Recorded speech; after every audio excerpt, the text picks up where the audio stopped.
Welcome to Disha TV news. ముందుగా headlines చూద్దాం.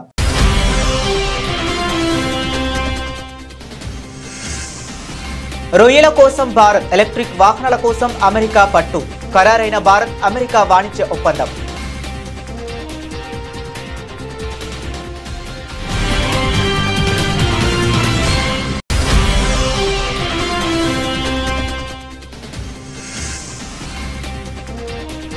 అది పార్టీ హైకమాండ్ చేతిలో ఉంది. కర్ణాటకలో సీఎం మార్పుపై ఖర్గే స్పందన.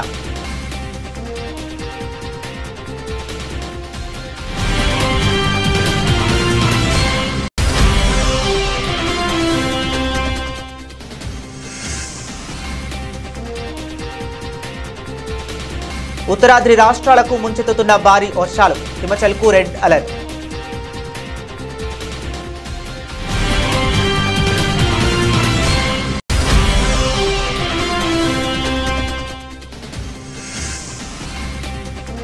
పాశమైలారం ఘటనపై సీఎం రేవంత్ దిగ్భ్రాంతి. క్షతగాత్రులకు మెరుగైన వైద్యం అందించాలని ఆదేశం.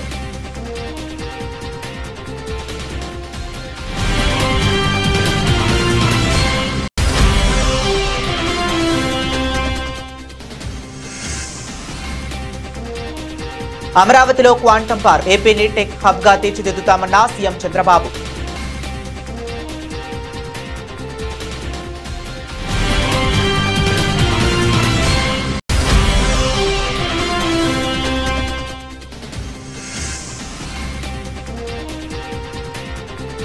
జూబ్లీ హిల్స్ పై బీఆర్ఎస్ జెండా ఎగురవేస్తాం. ధీమా వ్యక్తం చేసిన ఎమ్మెల్సీ దాసోజు శ్రవణ్.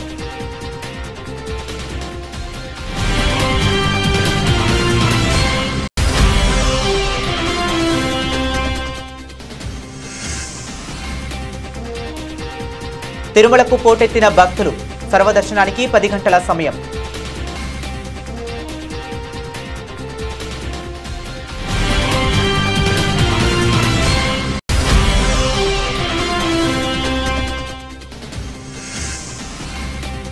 జవహర్ నగర్ లో ఇళ్ల కూల్చివేతలపై ఎంపీ ఈటెల రాజేందర్ ఆగ్రహం.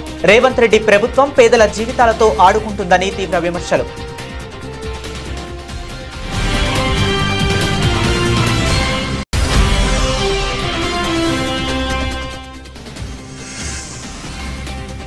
ఆయుధాలు వదిలి నక్సలైట్లు సరెండర్ అవ్వాలి, లేదంటే అందరినీ అంతం చేస్తామంటూ హెచ్చరించిన కేంద్ర హోంమంత్రి అమిత్ షా.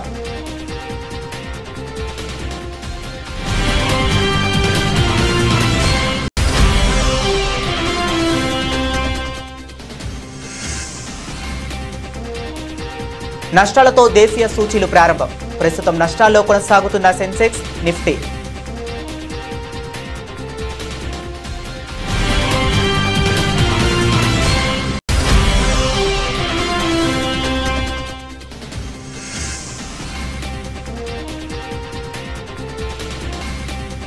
కన్నప్పపై పైరసీ పంజా, హార్ట్ బ్రేకింగ్ అంటూ మంచు విష్ణు ట్వీట్.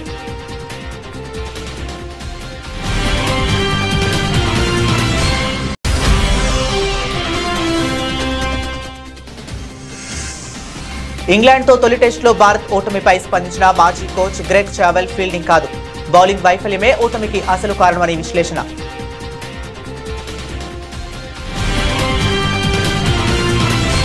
భారత్ అమెరికా మధ్య వాణిజ్య ప్రతిష్టంభనకు తెరపడింది. ఇరు దేశాల మధ్య తాత్కాలిక వాణిజ్య ఒప్పందం ఖరారైంది. అమెరికా అధ్యక్షుడు ట్రంప్ విధించిన గడువుకు ఒక్కరోజు ముందే, అంటే జూలై 8న దీనిపై అధికారిక ప్రకటన వెలువడే అవకాశం ఉందని విశ్వసనీయ వర్గాలు వెల్లడించాయి. ఈ ఒప్పందాన్ని ఖరారు చేసేందుకు భారత వాణిజ్య శాఖ ప్రత్యేక కార్యదర్శి రాజేష్ అగర్వాల్ నేతృత్వంలోని ఉన్నత స్థాయి బృందం కొంతకాలంగా వాషింగ్టన్లో చర్చలు జరుపుతుంది. ఇరుపక్షాలు అన్ని షరతులకు అంగీకరించడంతో చర్చలు ఫలప్రదమయ్యాయని తెలుస్తుంది. ప్రపంచ దేశాలపై ప్రతీకార సుంకాలను విధిస్తామని ట్రంప్ ప్రకటించిన గడువు జూలై 9తో ముగియనుంది. ఈ నేపథ్యంలో ఈ ఒప్పందం ప్రాధాన్యం సంతరించుకుంది. గడువును పొడిగించే అవకాశం లేదని ట్రంప్ ఇప్పటికే స్పష్టం చేయడంతో ఒప్పందం కుదరటం భారత్కు పెద్ద ఊరటనిచ్చినట్లయింది. భారత దిగుమతులపై విధించిన 26% అదనపు సుంకాలను అమెరికా జూలై 9 వరకు తాత్కాలికంగా నిలిపివేసిన సంగతి తెలిసిందే. ఈ అదనపు సుంకాల నుంచి పూర్తిగా మినహాయింపు పొందాలని భారత్ బలంగా వాదిస్తుంది. ఈ తాత్కాలిక ఒప్పందంలో ఈ అంశంపై స్పష్టత వచ్చే అవకాశం ఉంది. ఈ ఒప్పందాలలో భాగంగా అమెరికా కొన్ని కీలక డిమాండ్లను భారత్ ముందు ఉంచింది. ముఖ్యంగా పాడి పరిశ్రమ విషయంలో రాయితీలు ఇవ్వటం భారత్కు సవాలుగా మారింది. మరోవైపు భారత్ కూడా తమకు ప్రయోజనం కలిగించే అంశాలపై పట్టుబడింది. ముఖ్యంగా దేశంలో అధిక ఉపాధి కల్పించే టెక్స్టైల్స్, వజ్రాభరణాలు, రెడీమేడ్ దుస్తులు, ప్లాస్టిక్, రసాయనాలు, రొయ్యలు, నూనె గింజలు, ద్రాక్ష, అరటి వంటి ఉత్పత్తులకు అమెరికా మార్కెట్లో సుంకాల రాయితీలు కల్పించాలని కోరుతుంది. కర్ణాటక ముఖ్యమంత్రి మార్పు జరిగిందని గత కొన్ని రోజులుగా ప్రచారం జరుగుతుందని ఉప ముఖ్యమంత్రి డీకే శివకుమార్ కు సీఎం పగ్గాలు కట్టబెట్టబోతున్నారని చర్చ జరుగుతుంది. ఈ నేపథ్యంలో ఈ విషయంపై కాంగ్రెస్ పార్టీ జాతీయ అధ్యక్షుడు మల్లికార్జున ఖర్గే స్పందించారు. కర్ణాటక రాజధాని బెంగళూరులో మీడియా ఈ అంశంపై ప్రశ్నించడంతో ఆయన సమాధానం చెప్పారు. ముఖ్యమంత్రి మార్పు అంశం పార్టీ హైకమాండ్ చేతిలో ఉందని, పార్టీ హైకమాండ్ లో ఏం జరుగుతుందనే విషయం ఏ ఒక్కరూ బయటకు చెప్పరని మల్లికార్జున ఖర్గే అన్నారు. ఈ విషయంలో చర్య తీసుకునే హక్కు హైకమాండ్ కు మాత్రమే ఉందని, కాబట్టి విషయాన్ని హైకమాండ్ కే వదిలేద్దామని చెప్పారు. దీనిపై ఎవరూ అనవసరమైన సమస్యలు సృష్టించవద్దని ఆయన కోరారు. కర్ణాటకలో ముఖ్యమంత్రి మార్పు వార్తలు నిజమేనని ఆయన మీడియా ప్రతినిధులు అడిగిన ప్రశ్నకు ఖర్గే పై విధంగా స్పందించారు. Party leaders are saying that there will be change in the chief minister in October, and these things are in the making. Say that is in the hands of High Command. Nobody can say here what is going in the High Command. This is left to the High Command. High Command has got power to take further actions, but unnecessarily one should not create problems. ఉత్తరాది రాష్ట్రాలను భారీ వర్షాలు ముంచెత్తుతున్నాయి. ఉత్తరాఖండ్, హిమాచల్ ప్రదేశ్లో గత కొన్ని రోజులుగా కుండపోత వర్షాలు కురుస్తున్నాయి. ఈ వర్షాలకు నదులు పొంగి పొర్లుతున్నాయి. ఈ వర్షాలకు పలు చోట్ల వరదలు సంభవిస్తున్నాయి. అనేక చోట్ల కొండ చర్యలు విరిగిపడుతున్నాయి. తాజాగా హిమాచల్ ప్రదేశ్లోని 10 జిల్లాలకు భారత వాతావరణ శాఖ వరద హెచ్చరికలు జారీ చేసింది. ఈ మేరకు రెడ్ అలర్ట్ జారీ చేసింది. బిలాస్పూర్, సోలన్, సిమ్లా, సిర్మౌర్, హమీర్పూర్, మండి, కాంగ్రా జిల్లాలలోని అనేక ప్రాంతాల్లో తేలికపాటి నుండి మోస్తరు వర్షాలు కురుస్తున్నాయని ఐఎండీ హెచ్చరించింది. కొన్ని ప్రాంతాల్లో భారీ నుంచి అతి భారీ వర్షాలు కురిసే అవకాశం ఉందని హెచ్చరించింది. కులు, ఉనా, చంబా జిల్లాల్లోని కొన్ని ప్రాంతాల్లో తేలికపాటి నుంచి మోస్తరు వర్షాలు కురిసే అవకాశం ఉంది అని తెలిపింది. రాబోయే 3 నుండి 4 గంటల్లో కిన్నౌర్, లహూల్, స్మృతి జిల్లాల్లో కొన్ని ప్రాంతాల్లో తేలికపాటి వర్షాలు కురిసే అవకాశం ఉందని వాతావరణ శాఖ తెలిపింది. మరోవైపు గత 24 గంటల్లో రాష్ట్ర వ్యాప్తంగా విస్తృతంగా వర్షాలు కురుస్తాయని, కొన్ని ప్రాంతాల్లో అధిక వర్షపాతం నమోదైందని ఐఎండీ సిమ్లా కేంద్రంలోని సీనియర్ అధికారి సందీప్ కుమార్ శర్మ తెలిపారు. ఇక భారీ వర్షాల కారణంగా అనేక చోట్ల కొండ చర్యలు విరిగి పడుతున్నాయి. దీంతో అధికారులు ముందు జాగ్రత్త చర్యగా దాదాపు 129 రహదారులను మూసివేశారు. మండి, సిర్మౌర్ జిల్లాలో రోడ్లు తీవ్రంగా దెబ్బతిన్నాయి. సొలాన్లో ఓ వంతెన కొట్టుకుపోయింది. రెడ్ అలర్ట్ నేపథ్యంలో పలు జిల్లాల్లో పాఠశాలలకు అధికారులు నేడు సెలవు ప్రకటించారు. సంగారెడ్డి జిల్లాలో తీవ్ర విషాదం చోటు చేసుకుంది. పాషమైలారం పారిశ్రామిక వాడలో సిగాచి రసాయన పరిశ్రమలో సోమవారం ఘోర ప్రమాదం జరిగింది. పరిశ్రమలోని రియాక్టర్ ఒక్కసారిగా భారీ శబ్దంతో పేలిపోవడంతో 8 మంది కార్మికులు ప్రాణాలు కోల్పోయారు. ఈ ఘటనపై సీఎం రేవంత్ రెడ్డి తీవ్ర దిగ్భ్రాంతి వ్యక్తం చేశారు. వివరాల్లోకి వెళితే పాసమైసారం సిగాచి పరిశ్రమలో రియాక్టర్ పేలడంతో పెద్ద ఎత్తున మంటలు ఎగిసిపడ్డాయి. పేలుడు తీవ్రత ఎంత భారీగా ఉందంటే ప్రమాద సమయంలో పనిచేస్తున్న కార్మికులు సుమారు 100 మీటర్ల దూరం ఎగిరిపడ్డారు. ఈ పెను విస్ఫోటనానికి ఉత్పత్తి విభాగం ఉన్న భవనం పూర్తిగా కుప్పకూలిపోయింది. సమీపంలోని మరో భవనానికి కూడా బీటలు వారాయి. ప్రమాదం జరిగిన వెంటనే ఆ ప్రాంతమంతా దట్టమైన పొగ అలుముకొని భయానక వాతావరణం నెలకొంది. పాషమైలారం పేలుడు ఘటనపై సీఎం రేవంత్ రెడ్డి తీవ్ర విచారం వ్యక్తం చేశారు. ప్రమాదం గురించి తెలిసిన వెంటనే ఆయన ఉన్నతాధికారులతో మాట్లాడారు. శిథిలాల కింద చిక్కుకున్న కార్మికులను కాపాడేందుకు అవసరమైన అన్ని సహాయక చర్యలను తక్షణమే చేపట్టాలని ఆదేశించారు. గాయపడిన వారికి సాధ్యమైనంత మెరుగైన వైద్య సేవలు అందించాలని ఆయన ఆదేశాలు జారీ చేశారు. సీఎం ఆదేశాల మేరకు అధికారులు సహాయక చర్యలను ముమ్మరం చేశారు. ప్రమాదానికి గల కారణాలపై దర్యాప్తు చేస్తున్నారు. రాజధాని అమరావతిని అధునాతన సాంకేతిక కేంద్రంగా తీర్చిదిద్దే దిశగా ఏపీలోని కూటమి ప్రభుత్వం కీలక అడుగులు వేసింది. భవిష్యత్ టెక్నాలజీగా భావిస్తున్న క్వాంటం కంప్యూటింగ్ రంగంలో ఏపీని అగ్రగామిగా నిలపాలనే లక్ష్యంతో అమరావతిలో క్వాంటం పార్కును ఏర్పాటు చేయనున్నట్లు సీఎం చంద్రబాబు ప్రకటించారు. ప్రభుత్వంతో కలిసి ఈ బృహత్తర ప్రాజెక్టులో పాలు పంచుకునేందుకు టీసీఎస్, ఐబీఎం, ఎల్&టీ వంటి దిగ్గజ సంస్థలు ముందుకు రావడం విశేషం. విజయవాడలోని ఓ హోటల్లో రాష్ట్ర ప్రభుత్వం సోమవారం క్వాంటం వ్యాలీ అనే అంశంపై జాతీయ స్థాయి వర్క్ షాప్లు నిర్వహించింది.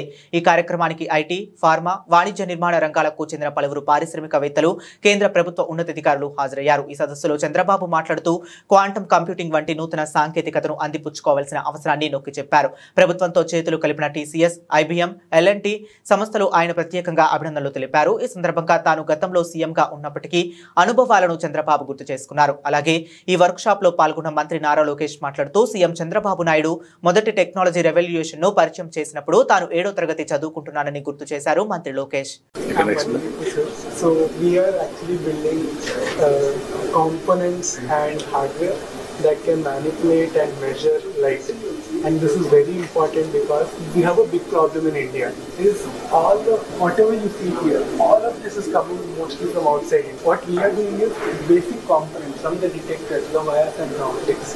We are building here within India, which will make us a sovereign capability in quantum. So if you see the whole ecosystem, will probably be a partner or a customer for us someday.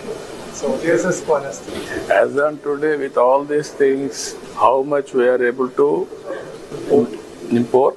What is the I'll percentage? tell you. In quantum computing, the import component is almost 80%, 70 to 80%. In quantum communication, the single photon detector and the photon source, right now it is imported, but we are almost like 7 to 8 labs have come to a very high level.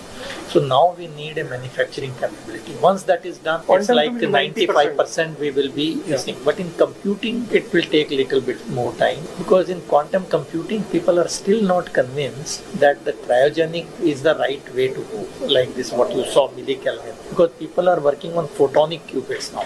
Once that becomes a reality, actually it will work at room temperature, except the detector which will be at liquid helium material. And for the sensors or NV center, the diamond itself.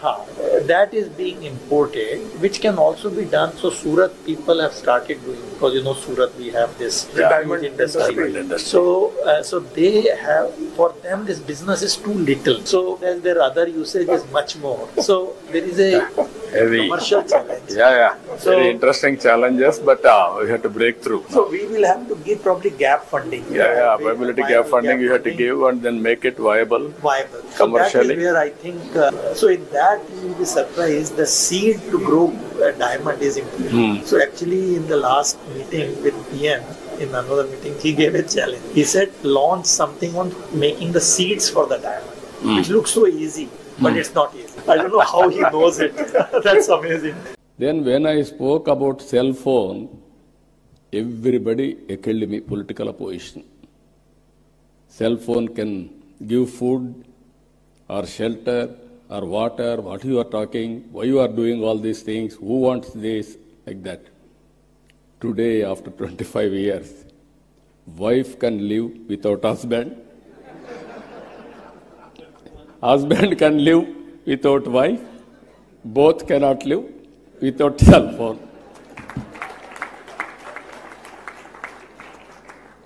Let Amravati become to Quantum Valley what Silicon Valley became to software, a global symbol of innovation, excellence and aspiration. To be very honest, when the Honorable Chief Minister spoke about this initiative, 99% of the people in the room didn't understand what he was talking. We were all perplexed, puzzled. I'm a Carnegie Mellon undergrad. I worked at the World Bank for 2 years. I'm a Stanford MBA. Even I was quite perplexed and puzzled. So all of us went to ChatGPT and started our research, like all of us do here. You know, it's very rare we come across visionary leadership. India is lucky to see the next version of Mr. Naidu, and we're really witnessing history here. When history is created, we really don't understand its impact and the transformation it will have on all of us. And I think we're very fortunate to have a leader like Mr. Naidu to lead from the front. And as the entire leadership in the cabinet, the bureaucracy, we are here to support his vision and make this a reality and to bring Amravati on the map of quantum computing. So let Amravati let us together script India's next technological chapter, quantum by design and quantum by resolve. I'd like to thank every one of you for giving me this wonderful opportunity. And I'd like to thank the Honorable Chief Minister for making me part of his journey of creating history. Honestly, I don't know who the IT Minister was in 95. I should check back and jog my memory. But honestly, being an IT Minister in his cabinet this time around, I think the kind of energy, excitement that he's been able to create. And I'd like to thank the entire national leadership here for their support in this journey. Thank you very much and Jai Hind. ఉప ఎన్నికల్లో జూబ్లీహిల్స్ నియోజకవర్గంపై గులాబీ జెండా ఎగరవేస్తామని MLC Dasoju Shravan అన్నారు. Vengalapur Nagar division Siddhartha Nagar community హాల్లో స్థానిక corporator దౌదీప్య అధ్యక్షతన ఆదివారం రాత్రి దివంగత నేత మాగంటి గోపీనాథ్ సంతాప సభ జరిగింది. మాగంటి కుమారుడు వత్సల్యనాథ్, కుమార్తెలు అక్షరానాగ, దిశిర, బీఆర్ఎస్ ఎమ్మెల్యేలు దాసోజు శ్రవణ్, మాజీ ఎమ్మెల్యే విష్ణువర్ధన్ రెడ్డి, రావుల శ్రీధర్ రెడ్డి, సోహైల్ బాయ్, మాగంటి సోదరుడు మాగంటి వజ్రనాథ్ తదితరులు నివాళులు అర్పించారు. జూబ్లీహిల్స్ నియోజకవర్గంలో వందల కోట్ల రూపాయలతో ఎన్నో అభివృద్ధి పనులను గోపీనాథ్ చేపట్టారని ఎమ్మెల్సీ దాసోజు శ్రవణ్ అన్నారు. థీమ్ పార్క్ కు, కమ్యూనిటీ హాల్ కు మాగంటి గోపీనాథ్ పేరు పెట్టాలని స్థానికులు కోరుతున్నారని జెహెచ్ఎంసీ జనరల్ బాడీ సమావేశంలో లేవనెత్తాలని ఆయన కార్పొరేటర్ కు సూచించారు. ఎన్టీఆర్ తర్వాత కేసీఆర్ మించిన నాయకుడు ఎవరూ లేరని తన భర్త దివంగత నేత జూబ్లీహిల్స్ ఎమ్మెల్యే మాగంటి గోపీనాథ్ ఎప్పుడూ చెప్పేవారని ఆయన సతీమణి మాగంటి సునీత గోపీనాథ్ అన్నారు. ఈ కార్యక్రమంలో దినేష్ చౌదరి, వైరవి, వేణుగోపాల్, పవన్ ముదిరాజ్, కాలనీ అధ్యక్షులు విజయ్ కుమార్, కోడే సాంబశివరావు, బీఆర్ఎస్ నాయకులు పాల్గొన్నారు. తిరుమలలో భక్తుల రద్దీ పెరిగింది. వివిధ ప్రాంతాల నుంచి వచ్చిన భక్తులతో 10 కంపార్ట్మెంట్లు నిండిపోయాయి. టోకెన్ల గల భక్తులకు 10 గంటల్లో సర్వదర్శనం కలుగుతుందని టీటీడీ అధికారులు వెల్లడించారు. నిన్న స్వామివారికి 88,497 మంది భక్తులు స్వామివారిని దర్శించుకోగా 19,054 మంది తలనీలాలు సమర్పించుకున్నారు. భక్తులు సమర్పించుకున్న కానుకల వల్ల శ్రీవారి హుండీకి 4.34 కోట్ల ఆదాయం వచ్చిందని తెలిపారు. చెన్నైకు చెందిన TVS capital funds private limited సంస్థ టీటీడీ వెంకటేశ్వర విద్యాదాన ట్రస్ట్ కు 51 లక్షలు విరాళం అందించింది. ఈ విరాళం చెక్కును సంస్థ chairman, managing director Gopala Srinivasan తిరుమలలోని టీటీడీ అదనపు ఈవో సిహెచ్ వెంకయ్య చౌదరికి ఆయన క్యాంపు కార్యాలయంలో అందజేశారు. నగరంలో హైడ్రా పేరుతో ప్రభుత్వం చేపడుతున్న ఇళ్ల కూల్చివేతలు తీవ్ర రాజకీయ దుమారం రేపుతున్నాయి.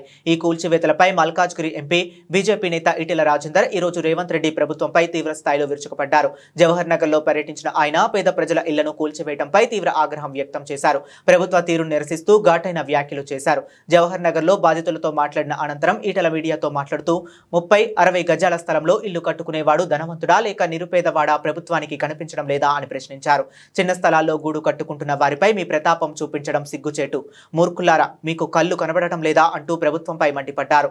పేదల బ్రతుకుల్లో మట్టి కొట్టడం ద్వారా ప్రభుత్వానికి ఏం లభిస్తుందని ఆయన నిలదీశారు. ఈ సందర్భంగా కాంగ్రెస్ నేతలపై ఈటెల సంచలన ఆరోపణలు చేశారు. బంజారా హిల్స్ వంటి ఖరీదైన ప్రాంతాల్లో ఎకరాకు 50 కోట్ల నుండి 100 కోట్ల విలువ చేసే భూములను కాంగ్రెస్ నాయకులు కబ్జా చేశారని ఆయన ఆరోపించారు.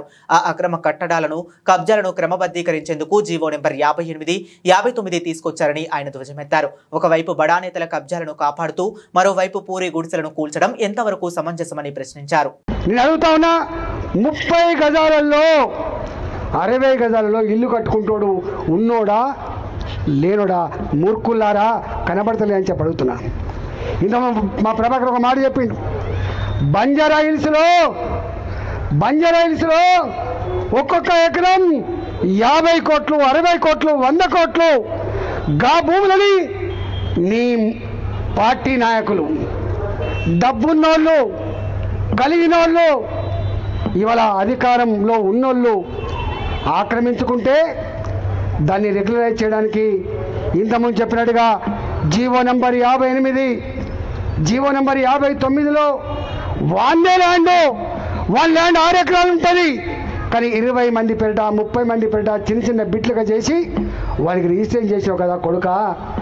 ఇవాళ ఈ 30 గజాలని 60 గజాలని ఇల్లు కొలగొట్టి వాళ్ళ బతుకులలో మట్టి కొడితే నీకు ఏమాత్రం న్యాయం అవుతుందా నా కొడుక?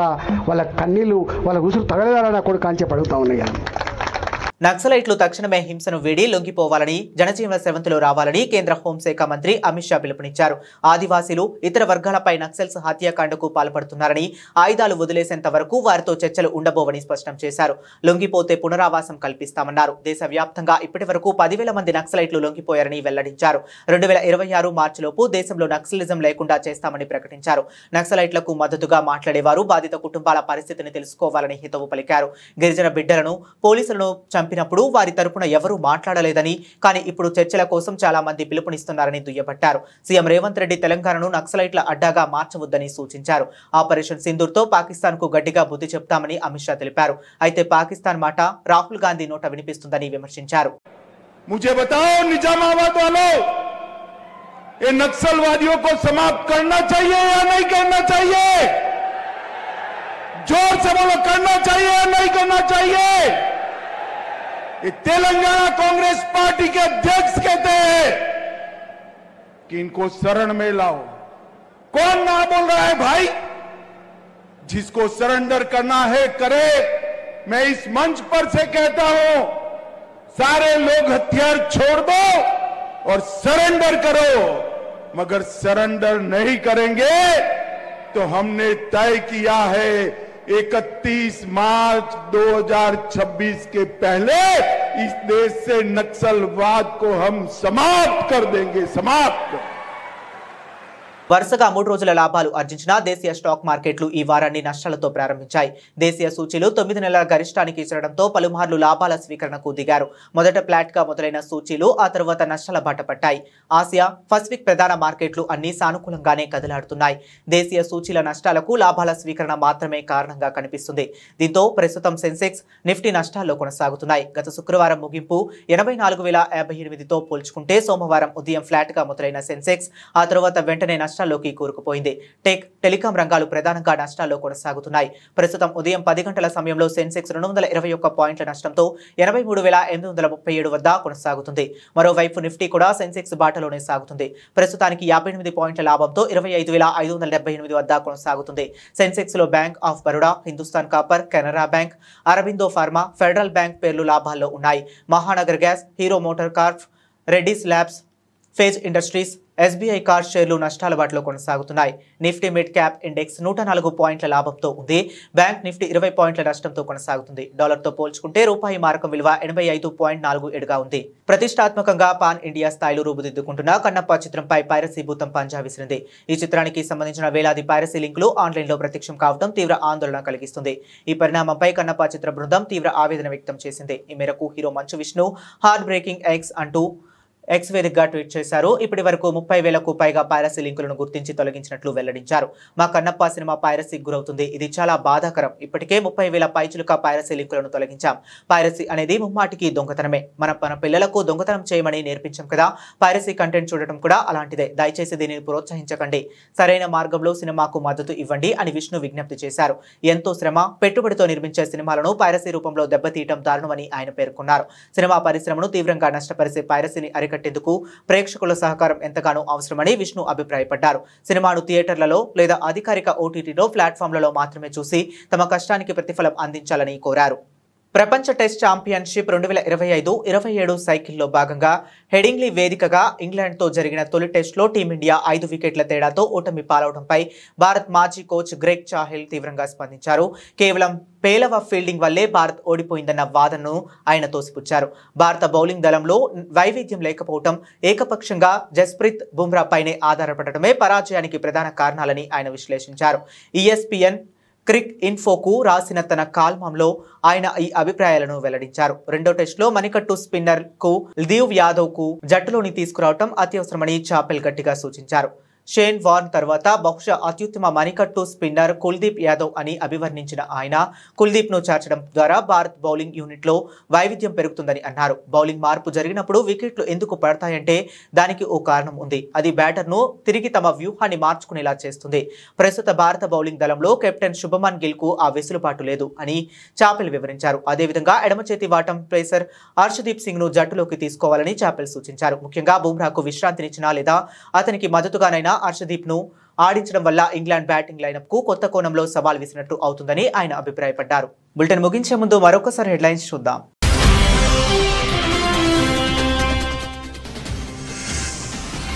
రొయ్యల కోసం భారత్, ఎలక్ట్రిక్ వాహనాల కోసం అమెరికా పట్టు. ఖరారైన భారత్ అమెరికా వాణిజ్య ఒప్పందం.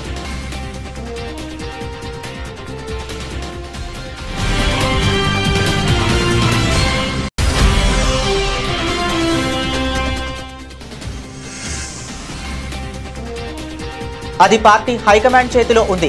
కర్ణాటకలో సీఎం మార్పుపై ఖర్గే స్పందన.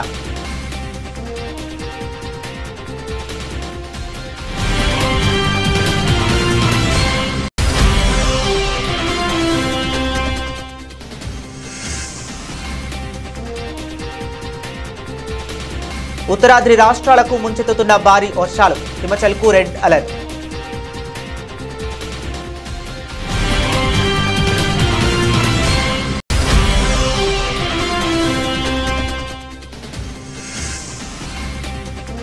పాశమైలారం ఘటనపై సీఎం రేవంత్ దిగ్భ్రాంతి. క్షతగాతులకు మెరుగైన వైద్యం అందించాలని ఆదేశం.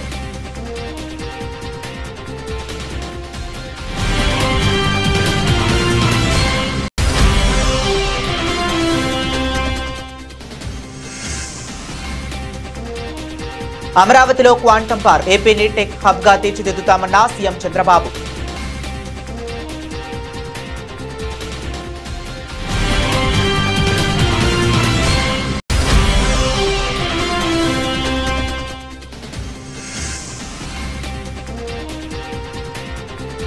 జూబ్లీ హిల్స్ పై బీఆర్ఎస్ జెండా ఎగురవేస్తాం ధీమా వ్యక్తం చేసిన ఎమ్మెల్సీ దాసోజు శ్రవణ్.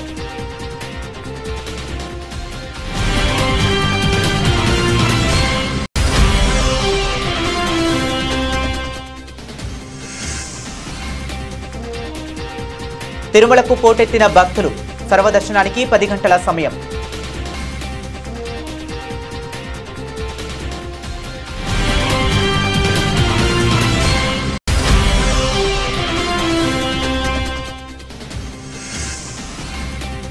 జవహర్ నగర్ లో ఇళ్ల కూల్చివేతలపై ఎంపీ ఈటెల రాజేందర్ ఆగ్రహం. రేవంత్ రెడ్డి ప్రభుత్వం పేదల జీవితాలతో ఆడుకుంటుందని తీవ్ర విమర్శలు.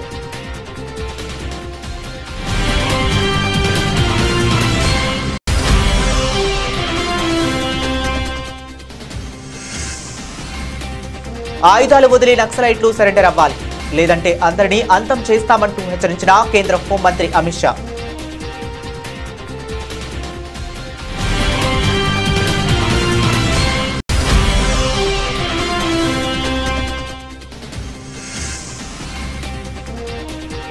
నష్టాలతో దేశీయ సూచీలు ప్రారంభం. ప్రస్తుతం నష్టాల్లో కొనసాగుతున్న సెన్సెక్స్, నిఫ్టీ.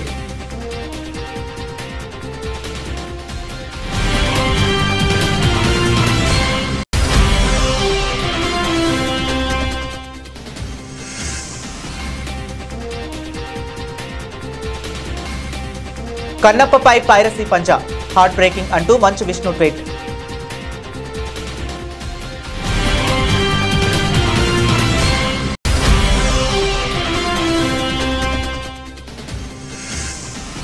ఇంగ్లాండ్తో తొలి టెస్టులో భారత్ ఓటమిపై స్పందించిన మాజీ కోచ్ గ్రెగ్ చావెల్ ఫీల్డింగ్ కాదు బౌలింగ్ వైఫల్యమే ఓటమికి అసలు కారణమని విశ్లేషణ.